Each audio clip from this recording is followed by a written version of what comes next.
दिल से आवाज आएगी मुर्तजा मुर्तजा, हर गली से आवाज आएगी मुर्तजा।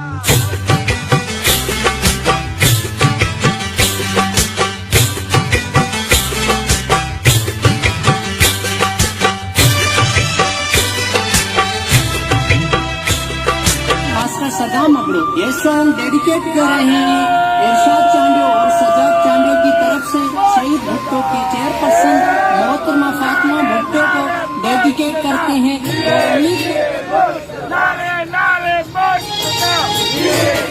जुल्फ़िकार की मैं हूँ पोती, मुर्तज़ा की मैं हूँ बेटी,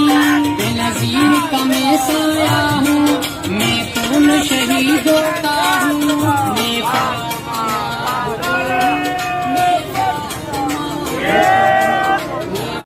आज 25वीं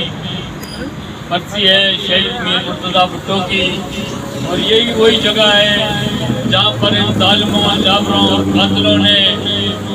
शहीद मीर मुर्तज़ा भुट्टो के काफिले पे शब खून मारा और मुर्तज़ा भुट्टो शहीद और उनके 6 साथियों समेत इसी जगह पे शहीद किया। ये एक अलमिया है कि हम 25 साल से शहीद मुर्तज़ा भुट्टो के कातिलों को सजा दिलाने के लिए हम अदालतों के दरवाजे खटखटा रहे हैं, और बात से इस मुल्क की बदनसीबी है कि आज तक हमें इस मुल्क में इंसाफ नहीं मिला। और सलाम मैं पेश करता हूं अपने दोस्तों और साथियों का, जिन्होंने बड़ी बेसब्री से आज भी इन अदालतों की तरफ देख रहे हैं। इंशाअल्लाह